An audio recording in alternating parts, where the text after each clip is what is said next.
Bienvenue Hélène sur le plateau du Hub Lab pour le Hub Day Future of Work. Alors vous êtes directrice CFA recrutée autrement chez Adecco France, donc je le soulignais, un titre qui fait un rappel sur voilà, comment recruter autrement, qu'est-ce qui a changé, peut-être rien, vous allez nous le dire, je vous en prie, vous avez la parole. Merci de m'accueillir. Je vous en prie. Alors, ce qui a changé, effectivement, c'est une bonne question. En fait, ce qui a changé, c'est probablement la conscience que l'on a d'une situation qui, elle, n'a pas du tout changé. On a d'un côté des métiers en tension, des métiers parfois pénuriques, et de l'autre côté, on a des demandeurs d'emploi, des actifs en reconversion. On sait qu'aujourd'hui, un actif sur 5 est en processus de reconversion et en fait ça ne se rencontre pas. Donc il faut vraiment qu'on puisse collectivement organiser cette rencontre. Et pourquoi recruter autrement? Eh bien c'est tout simplement pour faciliter ce matching entre des talents, des compétences et des organisations. Alors, évidemment, les entreprises ont d'ores et déjà enclenché ce processus et ont déjà commencé à réformer leur processus de recrutement. Preuve en est, on a aujourd'hui 74% des annonces qui précisent des prérequis comportementaux. Et c'est 15% de plus qu'il y a 3 ans. Ça veut dire concrètement que pour faire face aux enjeux de développement ou de transformation, les entreprises savent déjà qu'il faut aller au-delà des compétences techniques et regarder les compétences comportementales et le savoir-être. Donc, recruter autrement, c'est un moyen tout simplement de remettre de l'intelligence humaine pour aller au-delà des parcours, des CV, des diplômes aussi.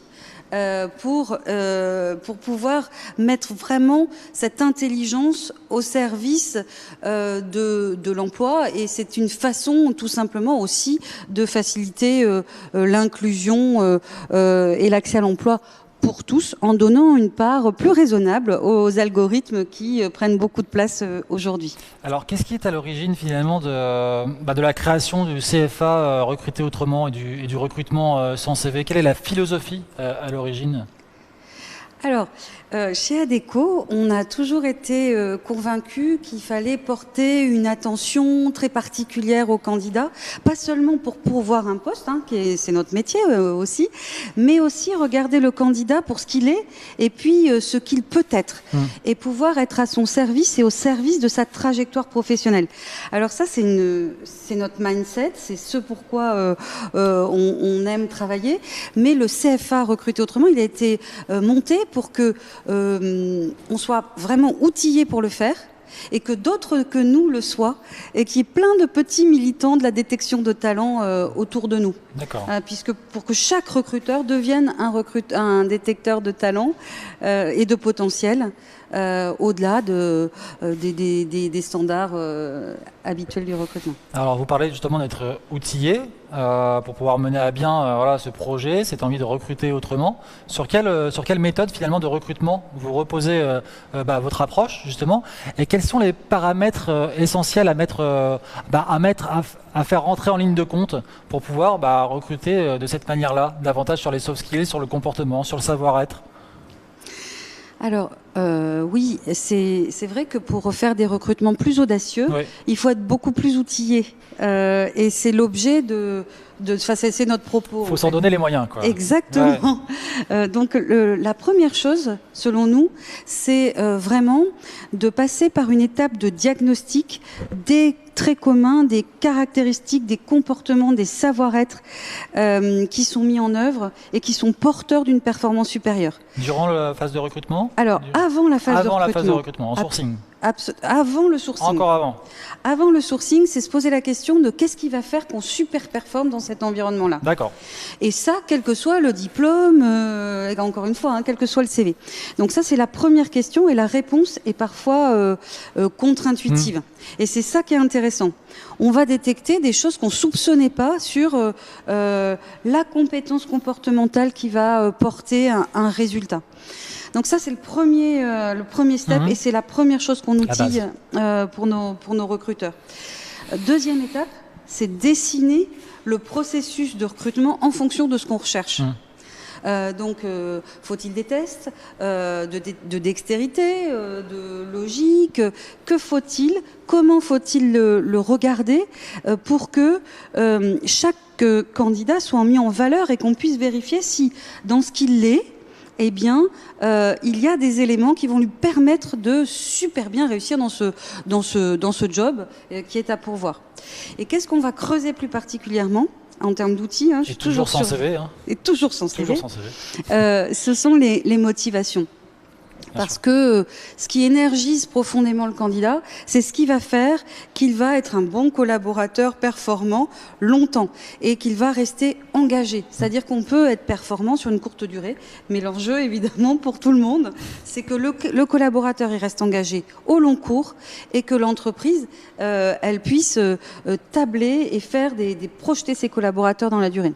Et ensuite, on va, pour continuer sur la méthode, vraiment armer les recruteurs, les managers à identifier le niveau d'expression des compétences. Est-ce qu'il y a de la résistance à l'échec? À quel niveau? Est-ce qu'il y a vraiment du leadership? À quel niveau? De la directivité, il en faut pas? À quel niveau? Voilà pour quelques points de méthode concernant se recruter autrement. Alors pour pouvoir évaluer ces niveaux justement, comment est-ce que vous mettez en œuvre ces méthodes de recrutement? Quelles stratégies vous pouvez mettre en place pour que vous puissiez avoir des feedbacks clairs et en temps réel, j'imagine aussi, pour que ça aille vite pour le manager, parce que c'est un temps passé important aussi? Oui, alors le manager, effectivement, c'est vraiment la clé on y revient toujours, souvent, du système. Et en fait, on table pour ce qui est des processus d'engagement, oui, sur ces nouvelles méthodes.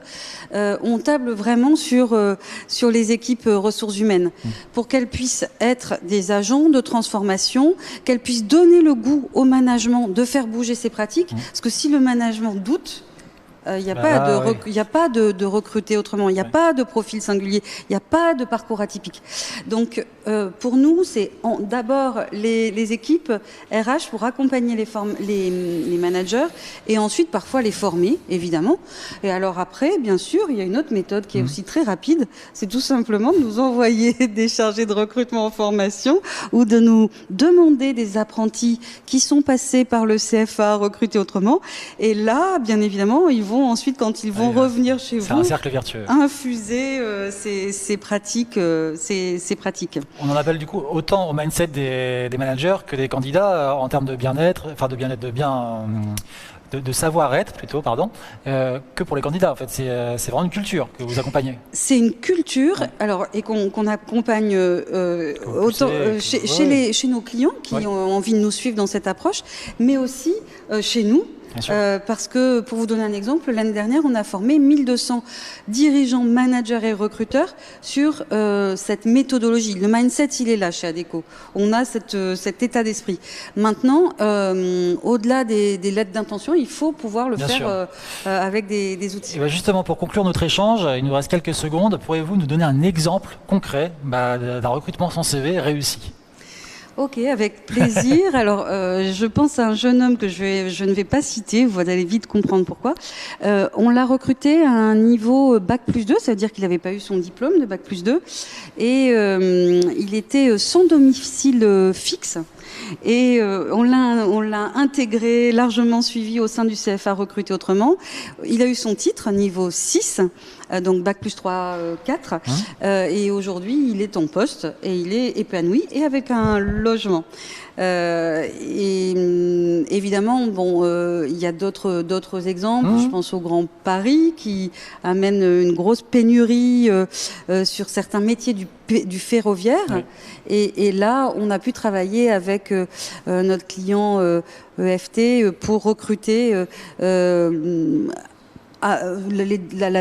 dernière opération sur 40 candidats, 13 étaient issus de l'inclusion. D'accord, très bien, avec des candidats du coup motivés sur le long terme aussi. Exactement, et hors du métier. Merci beaucoup Hélène, à très bientôt au Hub Institute. Très bonne journée et bonne fin de Hub Day. Merci beaucoup.